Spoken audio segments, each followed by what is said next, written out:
Hello and welcome to Ditching Hourly. I'm Jonathan Stark. Today I am joined by guest James Turner. James, welcome to the show. Thanks, Jonathan. It's great to be here. Before we get started, could you tell folks a little bit about who you are and what you do? Sure. I am a marketing strategist and conversion copywriter. I co-own a business called Snap Copy, where we do on-demand conversion optimized copywriting. And I also have my own practice, if you will, at Turner Creative, where I do more sort of marketing strategy. I start with a blanker slate, and then it filters down into often copywriting jobs and things like that. Cool. All right, great. So we're here today. Of all the many things we could talk about, we're here today to talk about Snap credits. So why don't you tell us a little bit more about what Snap does, and then how you charge for it, because it's not billing by the hour. It's not billing by the word, right? That's right. All right, cool. So so what is Snap? Let's start there. Okay. So Snap exists to sort of bridge the gap between retainers and project-based work. We sell credits in packs of 5, 15, 25, or 50, and customers buy credits and then can use them whenever they want, up to 6 months. We have a sort of weird dormancy expiry situation that we've figured out to try to motivate people to use them, and also to not leave us like perpetually on the hook. But yeah, they can use them whenever they'd like for copy optimization or copywriting jobs. There's some thought around, like, we have sort of, to optimize a landing page is 4 credits, for example. So we sort of have a list of typical jobs that people want to get done, and then that is set against a number of credits that each of those jobs would take. But the thing that we were finding is, like, Leanna Patch, my business partner, also a very funny person, she writes humor copy at Punchline Copy. Oh, cool. Yeah, very cool. She's the cool one. But, you got me. That's all right. That's all right. So I'm curious, what is your sort of sweet spot for clients? Like, what kind of a client, is there a pattern to the kinds of clients that need the sorts of services that you have credits for, if that made sense? Yeah. We have kind of like 2 different sweet spots, I found. One is people who buy a few credits and they use them very carefully, and they're usually smaller operations where they don't have like a marketing department. And so our job is to turn their sort of crummy first drafts into, not that they're crummy, but you know what I mean? Like, Yeah, hey, you write a first draft really quickly, and then we can optimize it to make it shine. They're very drafty drafts. Drafty drafts, that's right. Lots of holes. And we sort of give them the finished product at a, which would ultimately cost them a lot less than if they engaged a copywriter to write the whole thing from scratch. So that's the one side of things, sort of like solopreneur type of things. We've done a lot of good work there. And on the other side, we have giant companies where they have just so much stuff going out, and we end up being like an assist. Maybe the marketing department has like a content writing crew, but they don't really have like a finisher on staff. So we'll be the finisher, and then they'll use like 1 credit to look at this Facebook ad, or like that kind of like small stuff that it would be really annoying to try to find a copywriter, go through a whole vetting process, and get on a waiting list and all this stuff. So that's kind of our thought. It's like, you don't want someone on retainer. You don't want to be paying every month, whether you need them or not, but you want to have quick access. And so you buy credits, which is a upfront payment. So from our perspective, we're good. We know we're whole. And then we have a certain turnaround. It's like 48 hours for a 1 credit job, and then add 24 hours for every credit thereafter. Interesting. Yeah. So it is like a hybrid model in between the 2 things, where they're not thinking about hours or words, right? Like you've sort of got, I guess, based on experience, you think that a particular kind of pretty small job, like reviewing Facebook ad copy, is a really small job. And but you've disconnected it from time, so it's good for you, because now there's a financial incentive for you to put tools and systems in place that allow you to do all the things that you would need to do to deliver the results, right? And so it makes sense for you to have, not necessarily that you turn it around really quickly, but it would only take you a minimal amount of time to do a good job on any given project. That's right. It's almost a task. So how do you, well, let's go here. How many different categories of, what do you call them? Like what are the, Credits, you mean? no, that like, what are the types of jobs cost this many Oh, credits? jobs. Is it jobs? Okay. So Gotcha. how many different ones are there? So if I came to your website and I was like, well, I'm a Yep. solopreneur, I might need someone to tidy up my copy. What am I going to see when I go there in terms of the sorts of things that you will do? Sure. So we actually have a page that's called How to Use Snap Credits Okay. for exactly this purpose. And it includes a quote because we also acknowledge like, can't find your job here? Answer these 6 questions and we'll send you a quote. You know, Okay. so we're also open. Hmm. There's that as well. We've toyed with the idea of really dialing it in and just offering like 5 different things.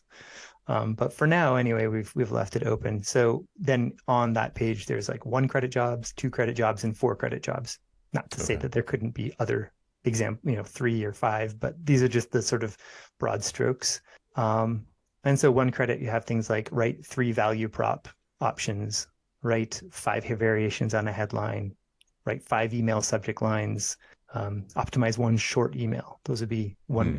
one credit jobs. And then into 2 credits, we're into like write 3 headline options plus hero copy, or optimize a longer email, optimize a thank you page, Hmm. these kinds of things. And Hmm. then the next round is 4 credit jobs where we get into, and this is the one that we get the most, optimize a short landing page. Hmm. That's a 4 credit job, or yeah, So optimize. how Yeah. far do you get involved with, like, let's talk about that short landing page one, because there are more moving parts there than some of the others. Mm, Obviously, that's why it's 4 credit job. that's right. So, so the question probably in the listener's mind and mine is, the variability that you're going to experience is like the scope could be, someone's definition of short landing page or long landing page might be different. So I don't know how specific you get on the website, but if somebody, like, let's say I buy 4 credits, I want you to, did you say write the short landing page, or they give you a 4 draft and you credits rewrite it? would be optimized. Yeah, like generally we like it when someone already has a page up and Hmm. we're reviewing like a live page, Got and it. we'll. So then you know immediately how much work it's going to be just by looking at it, right? That's right. We do actually say around 600 words. That was something we added after sort of 4 years of, someone giving us a multiple page scrolling, Yeah. long sales page and being like, Classic oh, Ramit. Yeah. yeah. Right. So, all right. I'm just curious about the process here. Like how smooth, how streamlined is the process for someone to buy the credits and then use them? Does it require phone calls, or is it mostly automated? I'm curious how smooth that is. Yeah, we have it as automated as we can. It's a bit sort of rough sometimes Mm-hmm. because like a Zapier will tell us that something's failing. We're using Zapier, we're using Google Sheets, Google Mm-hmm. Docs, um, WooCommerce, Love it. Trello. Yeah, the There's patchwork. quite a system. Yeah. So when it works amazingly. And in type form. So in general, you buy the credits, you get an email saying, hey, you bought credits, fill out this client brief. And then Mm-hmm. when you've done that, fill out a project brief for every project you want to submit. And so Mm-hmm. how you submit a project is you fill in a type form called a project brief. Mm-hmm. And it has a set of questions in it that give us all we need to know about the context for the project, who your ideal client is. One of the questions I really love is, where will the people who see this be coming from? Yeah. Sort of trying to think about the flow. Like, Right. if they're clicking off of an ad, what does the ad say? If so, we can match the message in the landing page to the ad or Yep. whatever. And then, yeah, they hit submit. We get an email notifying us. We sort of review it, say, yeah, that looks like it's a standard type of thing. And then we, in our Google Sheet, enter in, 4 credits. We assign it to a writer. We give it a due date. We press OK, and then the automated system sends them an email saying your project will be this many credits, due back to you this day. Mm. Okay. And then, yeah, So I have like about a million questions about that. great it on It's here. fun. So one thing I want to point out is that, I mean, or let me ask you, you're the expert. How are copywriting services normally sold? I mean, How do there are a copywriters? lot of ways to do it, Right. but in general, people have a need and they start trying to find a copywriter. And it really depends. If they a lot of times I'll get my personal customers, not through Snap, but in my own consultancy, just through referrals, Yep. which is easier because they're not usually shopping around then. They just want to make sure that the person who recommended them was right, that we'd be a good match. Yep. But generally, yeah, there's like at least a 15-minute get to know you call. And then I've moved into the sort of road mapping or like a sort of paid discovery call from my own, practice, Right. but calls for sure. I think that's kind of the where you're going, that there's a lot of upfront work. Yep. Whereas And this is like it's a cart. Like you can just show up, add credits to your cart and buy it. right. Yeah. That's the point I want to make Yeah. sure everyone knows, because if people, not everyone listening is a copywriter, most aren't. So it Mm-hmm. might not be obvious, like how dramatically different that checkout process is from like a normal sales type of thing. And I'm imagining if somebody's getting on a phone call with you, spending their time to talk to you, even if it was a referral, then they're not just looking for someone to review one Facebook ad. Like they've got a bigger project of some kind, like Yeah. a website rewrite. Like what's a small project that would come through in that way? Yeah, rewriting a website for oftentimes it'll be after they've worked with some big agency that's given them a whole sort of direction, and then Mm-hmm. they need someone to turn that into something. Mm-hmm.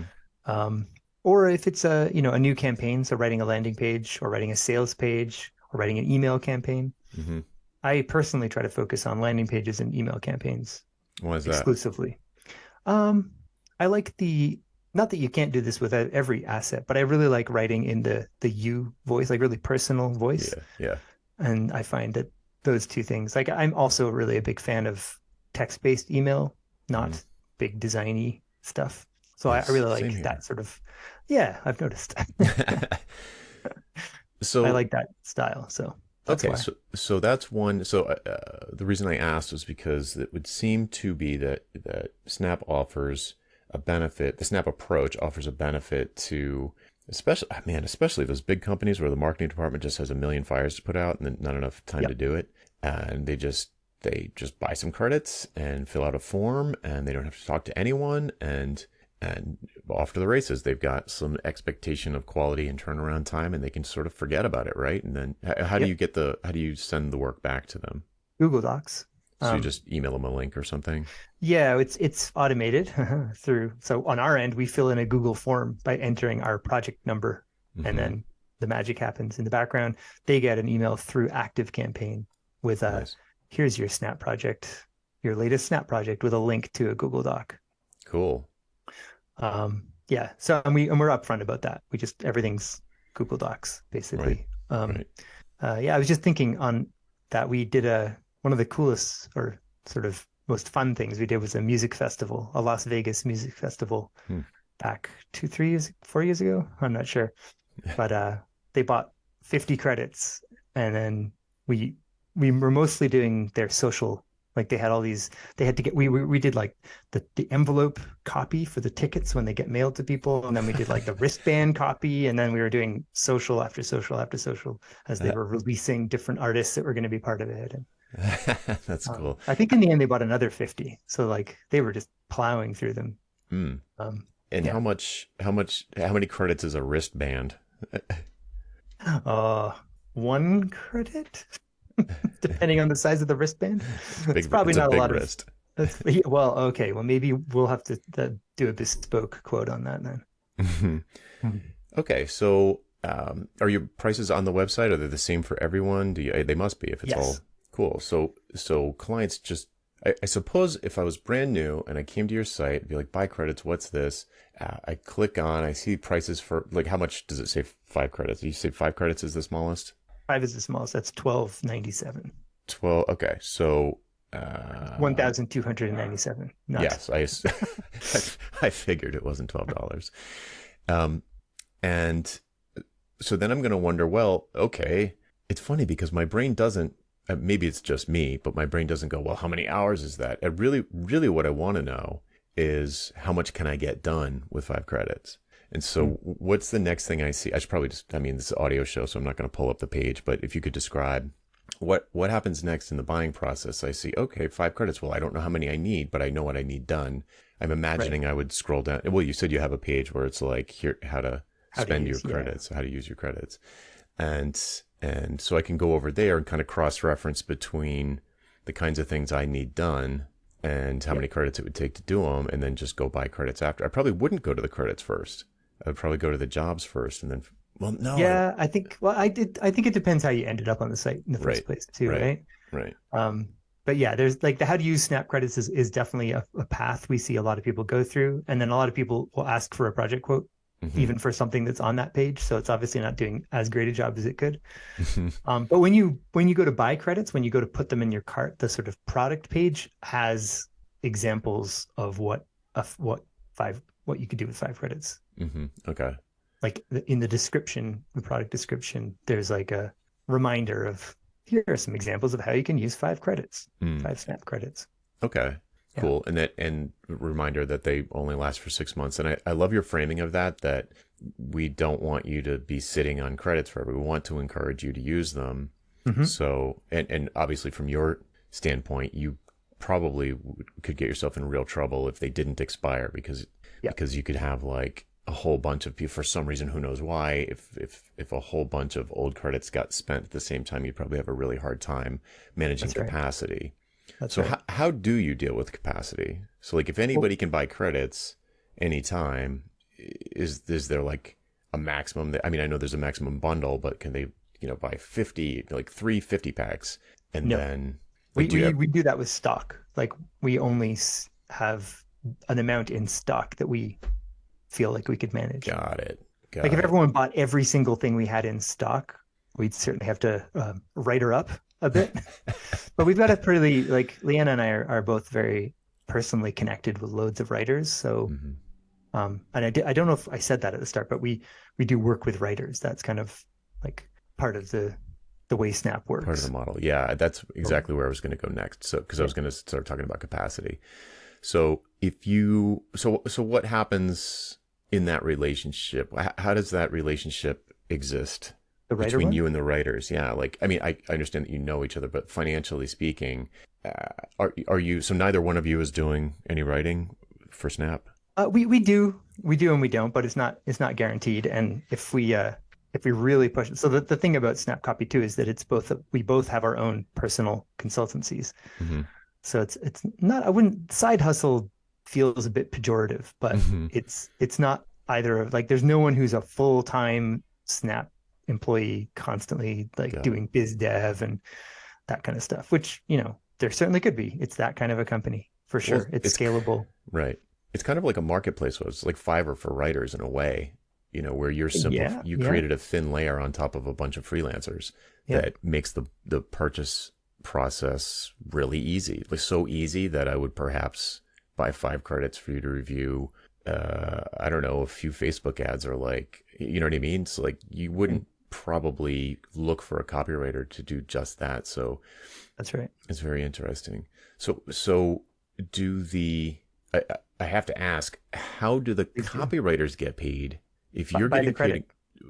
Right, but it's all copywriters get X percentage of the credit that they completed. So in other words, are they also financially incentivized to do a good job as fast as possible? Or do some of them charge by the word or by the hour? No, we pay $60 per credit.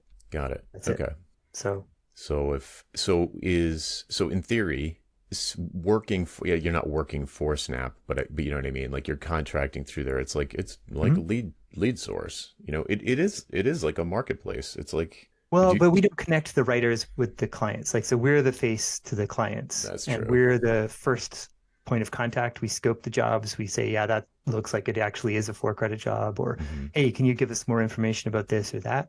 And then we'll go to someone who we've already agreed in advance is willing to take jobs for Snap. Right. And we just send them like if the client sends us a Google Doc, we make a copy of that. So it's a really siloed. Yep, I got it.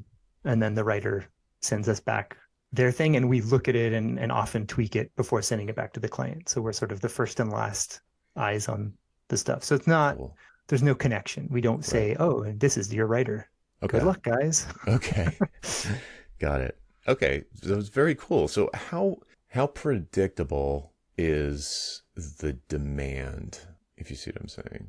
I do see what you're saying, and it could be more predictable if we did more to make it predictable, but it is not terribly predictable. Leanna speaks at a lot of conferences, Hmm. and so generally what happens is she'll go and speak somewhere, and a bunch of people will hear about her, and we'll get a few new Snap clients, and then there'll be like these little ebbs and flows. Like we don't Right. have any ads running or Right. anything like that.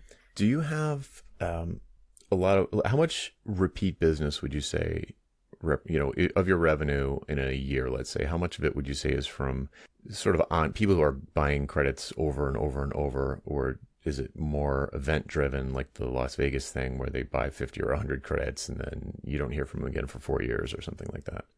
It's a pretty decent. We did this once a while ago, and I can't remember the numbers, and I don't know. I can't quickly look them up, but it was sort of more than half were repeat. Interesting. Yeah. Huh. Something else that we do is if people buy credits, um, so often we end up, it's unavoidable. We do have to get on a call, and Hmm. that's fine, Hmm. you know. Um, and if people are sort of unsure, they don't want to take the big bite. We will say, hey, how about you buy 5 credits? We'll do that first job, and then if you like it, we can set up a special purchase to pay the difference between 5 and 25, Got or it. whatever. Because I don't know if I didn't mention this, but they get less expensive per credit the more you buy. Got it. So there's a bulk discount. Yeah, yeah. Very So we interesting. allow people to dip their toe by buying a small amount and then making it as if they had bought a big amount in the first place, and Right. they'll get a better per credit price. Sure. And when for new clients, when they come along, are they like surprised by this model, or do they generally hear about it from someone and come because of the model? Hmm, that's a great question. I can't say that many people are surprised by the model that I speak to, Hmm. but that probably is because by the time we're connected, they've gotten over it. Hmm. Um, and I have never really had someone be like, "We're here because of the model." Right. Um, It seems pretty novel, though, is it? Is it not? yeah, yeah, no, it totally is. Something that I've noticed is the only people who ask, "Well, is that a lot of friction, or will that actually work?" are like other copywriters. It's never, it's never business owners. Yeah. I'm trying to think, are there other industries that have something similar to this sort of credits model in a service space? So like I can't think Mhm. of any. I can't think of No, any. my immediate thought was like the CSA, like the Consumer Supported Agriculture, like where support a farm by Hmm. paying a certain amount, and then you get a box of Right. veggies every week. Right. Right. Yeah. No, it's interesting, and my brain is kind of like grinding on what other areas of the digital world, services world, software development or web design. I guess Design Joy has sort of a subscription model, but it's not credits. Um, Video games, maybe, where you can accrue points and then use it to get like a better thing, right. you Yeah. know, better Better weapon, color machine gun. something. Yeah. Yeah, maybe, but in the services space, it's really hard to think of examples. Mm. Do you think it's well? How did you? Well, first, I'm curious, like how you started it, and I know it's an interesting backstory that I'll let you tell. And Yep. I'm also curious about if you maybe it's part of the same story, but if you can remember how you build before. Well, I guess you still build a different way on your own, Yeah. but how it changed your if how and if it changed the way you approached the work or the way you thought about the work. And what I'm fishing for is a lot Mhm. of times when people switch off of an hourly model onto some kind of fixed price, either productized service or value based, they notice a major shift. So I'm curious if you feel any different when you're working on a Snap thing versus when you're working on a direct to client thing, and way back at the beginning how you got it, and if it felt weird or different or better or worse.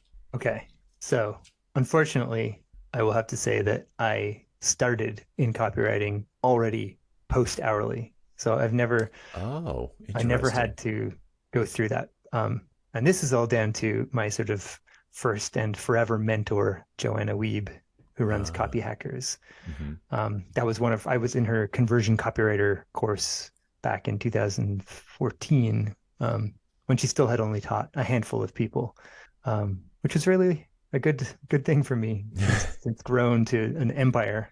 Um, so yeah, and one of her things right off the bat was to just never charge hourly, hmm you know. Yep. So I never thought of copywriting as a thing where you would charge hourly, and I've never allowed people to get me to track my hours. And like part of it, I just think like I can't keep track of that kind of thing. That's just not how my brain works. Right. Um, and like, do I charge you if I suddenly think of your project while I'm washing the dishes? Like, I don't know. Where does it stop and start with creative stuff like this? Right. Right. Yeah, So then totally. with the Snap thing, I think the thing that it made me think about is just the convenience of having predefined jobs. Like you almost suggest the jobs to people. Like Right. they might hmm look at it and be like, oh yeah, I could get someone to look at all my Facebook ads, or maybe I don't need to write those myself or whatever. Like, hmm you know what I mean? I Yeah. think that like in my consultancy, it was all just kind of open, just wide open. Just I'm a guy. What do you need? Let's talk about what you might need. Whereas this is the productized part of Snap was what was the big kind of eye opener for me. Yeah, it is. It's one layer of abstraction more productized. Mm, So it's like you've got productized scopes, right? So you've got all of these scopes, yeah, which would most people who are going to productize in that way, I would call it menu pricing, and they would have, instead of credits, they would have a price for each one of the things. You know, like a Facebook ad review, it is like directly this many dollars. You right. know, like whatever one credit would divide into. You know what I mean? And so like, and it would just be this huge like restaurant restaurant menu of like, here are services that we can do. Here are the dollars for each one. And I Yeah. suppose you could still do it like that. I mean, I don't know. What do you think the credits? I suppose the expiring thing is a novel um, feature of this, but why the credits and not just pricing the individual items on the menu? Um, I think okay. Well, one thing I really like about credits that I've heard people say is that it's like they've already bought something. hmm Like now they own something. So they've already the money's just like done with right off the bat. So now they're not thinking about spending money when they're submitting jobs. hmm Yeah, They've they just already got this made the thing, purchase decision, right? right? And it's a different feeling, I think, then. So that it kind of Yeah. transfers the weight, if you will. The Yes. decision's made. Now I've got these credits and they're only good for this thing. It's like if someone gives you a gift certificate for a store instead of just giving you money, hmm right? So there's that. I think too, I like the credit-based system enforces a minimum spend. So this is from our perspective, it's better, but it would be harder to just force people to pay a certain amount of money when they're like, well, I don't know what I want.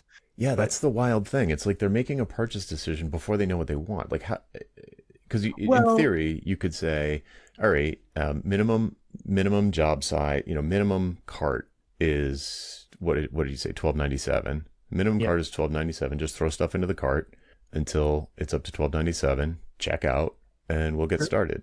True. I think part of this the benefit though is you need a thing, hmm so you'll get that thing, and then you'll also have some leftovers for the things that you kind of don't know what's coming.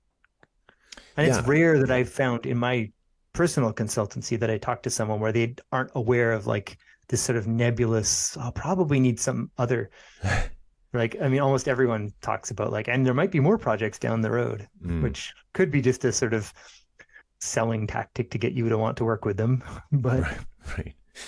No, there is something about the psychology that I wouldn't have appreciated, 10 years ago, I suppose, mm, where because you're right, it changes the dynamic. It feels more like, I know I'm going to need copywriting done. I'm expecting to pay a couple grand anyway. yeah, So let me just get started with 5 credits, see how this works, see if I like it, and then maybe do that upgrade thing where you upgrade me to a cheaper per credit price by me buying 25 or 20 more. yeah, So it's 25. And then having the credits would then encourage me to deploy them, and with the expiration date, it's like I've got some credits left. I really should redo my 404 page or something like that, Yep. and then just like say, hey, Snap, yeah, I really can't. It's not like I have to take out my wallet again, because then I would be like, nah, I don't really need to do that. Yeah. But now you're in the like use it or lose it mindset. Right. And the I think it is good to encourage the sort, especially the solopreneurs who can get way behind on stuff like that and let their website get Mhm. stale and it's just not doing anything for them, and to create a model where they are encouraged to do the right thing, basically.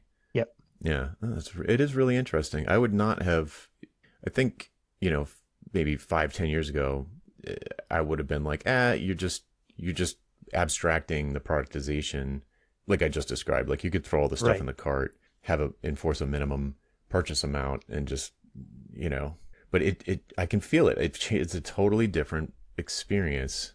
It would be Cool. way more transactional that way. And you'd Yeah, need to I be way like more you'd need to know more about your own project than you probably can. That's very interesting, or at least the overall scope of the work. It's really interesting. it's like stocking up on staples. Yeah, You don't know exactly which meal they're going to be for, but you know you're going to use them, right, right? Like right. it's And it's like nice to that's how have I, them there. yeah. And then once you have them, it's like you've got a writer in your pocket. Hmm. Like I think that I would want people to have that feeling of like I'm kind of covered. As long Right. as I have Snap credits, if I suddenly need something, I know a guy, and I don't have to be paying them monthly whether I use them or not, and I don't have to be employing them. Hmm. Yeah. So, Here's another thing that's interesting about this model is that sort of monthly retainer thing is for hands work is it's a slippery slope for people. mhm, So like a lot of times I'll talk about advisory retainers, and I used to just say retainer, right, but now I am careful to always say advisory retainer, because a doing a labor retainer, like doing stuff with your hands kind of retainer, that's use it or lose it, can pretty quickly turn into them trying to keep you busy, because in a different way, it's more like staff augmentation, or and they have a lot of other options. If they're like, oh geez, we're paying James like $10,000 a month every month, whether we use it or not, and we could hire 2 people on staff mhm, for about that. So it's like you're putting yourself into competition with something you don't want to be in competition with. totally. Yeah, that's very interesting. I'm curious if there's anyone listening who's aware of dev shop, a software development shop, that has a similar kind of model for hands work where they're coding. Man, the scopiness would be pretty tricky, but I'll bet you could do it. I'd be curious to talk to somebody that's doing this in a more of the software space. If I hear of anyone, I'll definitely let you know. Yeah, cool. I wanted to say one thing about Hmm. the use it or lose it thing. We, after about year two of running it, started doing an automated monthly email being like, hey, you've got Snap credits. Hmm. You should submit a job. Here's the link to the project brief in case you forgot. And I can't remember the writing, but I think there may be even something about like, maybe you need this, maybe you need that, Hmm. to sort of spark like what we can do for them. Right. Yeah, because you wouldn't, and there's probably a little bit of self-preservation. I mean, clearly on the one hand, you want to use up their credits and buy more. But on the other hand, you probably wouldn't want someone who had 50 credits expiring to be like, okay, I got to use all of these credits today. Right. We do have a sort of cumulative, like, sorry, in sequence, not cumulative. Like, you can't buy 50 credits and submit 50 1 credit jobs and expect them all back in 48 hours. Hmm. They would be basically just stacked one after the other, after the other, after the other Got it. Okay. for whatever that would be, 100 days. I don't know. Yeah. Yeah. So, yeah, Yeah. we, we, we, we get around that. Like, we're pretty clear. And no one's ever tried to push us. If someone submits 2 things at once, we will be like, hey, just so you know, we do these back to back. Which would you want us to work on first? Hmm. Kind of thing. Interesting. So if you could sort of speak to someone in the audience who really just loves doing the actual work, right? And doesn't really want to go advisory, and would love to, maybe has a bench of other developers or other copywriters or other photographers or whatever that love doing the craft and just Mhm. want to find a way to separate their time for money. Maybe they don't love, I mean, the process of writing a project proposal using value pricing is like night and day compared to your process. Like yours is Right. basically completely automated. You don't even have to talk to the client. Where value That's right. pricing a project is like, put on your Columbo hat and really go digging for an hour with someone, maybe more, and it's way more stressful. It's way more difficult. There's huge upside to it, but it's not for everyone. I know that.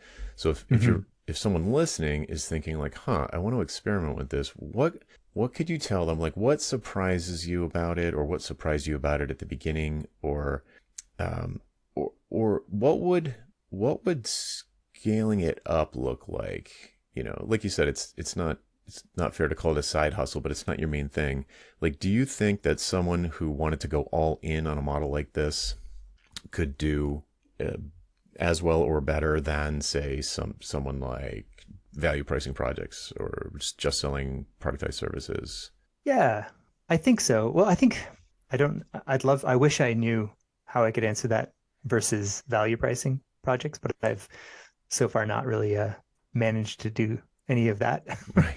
Yeah, Um, it's like this is for a different personality type. This model is for a totally different personality type. yeah, I think so. One thing we did raise our prices as at a certain point we realized that we lost the ability to attract writers, so we had to Mm, pay them more, and then we just kind of adjusted our pricing all across. And we there's a profit margin between the cost and the like how much we're paying a writer and how much we're getting paid that sure. we're trying to keep intact. Hmm. Um, so with that in mind, it I think it's totally scalable. I mean, if we wanted to, we could have, I don't know what, 10 writers per reviewer, and we could hire reviewers to Hmm. do the sort of intermediate step, and then we would be like it I can see how it would scale, you know. Yeah.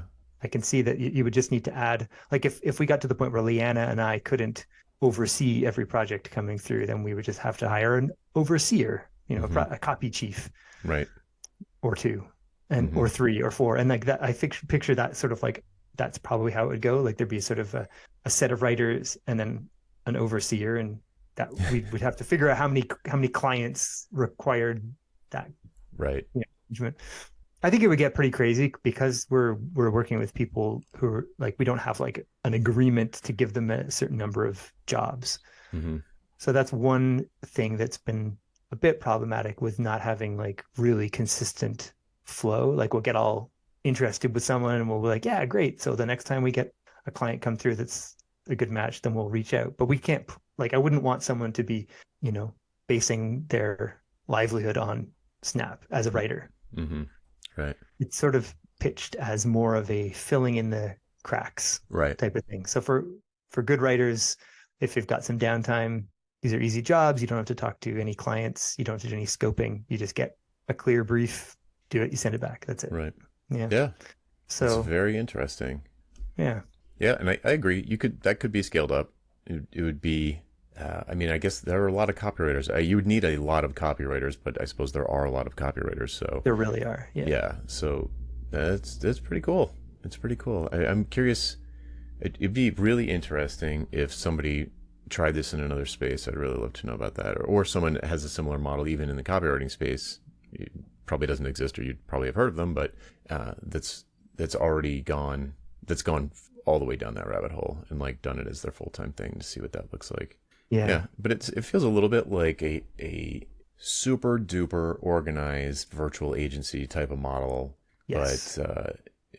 the menu of jobs plus the credits does create a novel dynamic that, like I said, I probably would have poo pooed years ago, but just like no, that is officially separated in my mind. That's officially separated time from money for sure. This, yeah, right. Because of those two steps. Yeah, I get that. Um, you sort of hinted at, and I feel obliged to give credit where credit is due Hmm. regarding like so Leanna and I did not actually start Snapcopy. Hmm. Um, we in fact inherited it, perhaps you could say, Yeah. from our mutual mentor, which was the aforementioned Joanna Wiebe. Hmm. She had run Snap as a side project to copy hackers and realized it got, which is a thing that happens with her, too successful. It was getting in the way of of running Copy Hackers. So she decided to close it down. And at that time, Leanna and I were in a private mastermind with her with a handful of other people. Hmm. And Leanna and I were like trying to think of what we could do to work together because we'd met and we're like, yeah, we should run a business of some kind. And then Joanna announced that she was closing down Snap. And so Leanna and I kind of like, should we? So we set up a call and we approached her and we had no idea how it was going to go. It might have been like you know, you're nice mastermind students, but please no. But Hmm. anyway, we just thought, hey, instead of closing it or, as well, it had already happened ish, but instead of just like trashing the whole thing, how about Leanna and I take it over because it's a really awesome model. And so Joanna very generously said, sure, someone should be doing it, and just transferred us the business essentially. Again, not the client list, Right. but the model. She spent a good chunk of time on the phone explaining how it worked and how Mm. she ran it, and we've made some changes, but the sort of the credit, the thing that this is why I felt like I had to say it, that the genius move of the double abstraction comes from Joanna. Mm. So Got it. I'll say that we recognized it Uh-huh. and we wanted to take it on, but I can't claim credit for inventing the idea. Sure, but it does raise another important part of the model. An advantage of the model is that it's really easily sellable. Like you've created, or you have continued a business that, if you were doing it full time, if both of you were doing it full time and you were running ads and you were, out there promoting it, more like going all in, then Mm-hmm. you'd have a predictable stream of cash flow. You get paid in advance, so it's all positive cash flow, and Yep. it's like it'd be something that could, and you're not like, I mean, you're on the website and stuff, but you're not like the face of it. They're not hiring you, right? That's right. It's more of an agency thing that, it can change hands. It is a really interesting hybrid model. It's not an agency. It's not a productized service. It's like a different thing. It's very interesting. Thanks. Yeah, I really like it. I love talking about it. And it's a great complement to, we both have found, to having, like, we have our sort of mainstay consultancies where there's more strategy work and it's more like wait lists and much more in depth and hands on. But if people come to us who are not really a good fit or they need something really quickly, then we've got this other place to send them. Yeah. Like, so that a lot of Snap customers come via our own consultancies where, like, actually, what would be a better fit for this project that you want done Mm-hmm. is Snap Copy. Very cool. Mm-hmm. Great. Well, And this I is, thought of it as, yeah. oh, sorry. No, go ahead. I just, one last thing. I thought of it as also it's a really good maintenance. It's like a good after thing, right? Right. Like you Yeah. could, And since you have a separate business from it, it doesn't drag down your primary brand. It's like that's right. it's a different arm. It's not even an arm. It's just a different company that does this sort of lower altitude work in a way that where the incentives are all like genius aligned, like magically aligned. It's Mm-hmm. very cool. Mm-hmm. Yeah, I've thought of offering it as like buying my clients 5 Snap credits as a thank you and goodbye present type of thing. Interesting. And I Yeah. wonder if other copywriters could do the same. If you're charging a premium, that could be a sort of value add bonus at the end. Oh, yeah, right. There's another thing you could do to like make it more popular is Yep. or increase awareness of it is gift. Well, I don't know if you'd gift them, but give credits to people who do messaging, brand, voice, Yep. positioning, things that are higher altitude, That's right. who don't want to be reviewing Facebook ads and just say, here's 5 credits on us or whatever, or sell them at a discount or at cost or something to other copywriters and have them send their maintenance work to Snap. Yeah. Yeah. We've had a couple of different types of partnerships over the years. Yeah, definitely a way for it to grow. Hmm. Cool. This has been fascinating. Yes, indeed. Where can people go if they want to find out more about what you're doing, either at Snap or on your own site or your mailing list? All the things. Yeah. So the best way to buy credits is to go to snapcopy.co. And that's the Snap website. And it has all those things we talked about, like the how to use Snap credits and all that. Mm-hmm. And for me personally, I write daily emails at onecreativemoment.ca. And that's actually now the best way to get in touch with me. I started doing that in November after taking your excellent course. Thank you. Congratulations. It's great. I love it. So the best way to get in touch with me is to just join that daily email list and reply to emails. We'll just Yeah. be in the middle of a conversation, just like that. Yeah, it's really good too.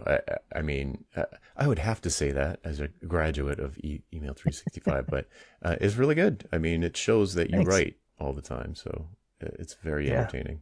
excellent. I'm glad to hear it. Well, cool. Thanks again, and that'll do it for this week, ladies and gentlemen. I'm Jonathan Stark, and I hope you join me again next time for Ditching Hourly. Bye.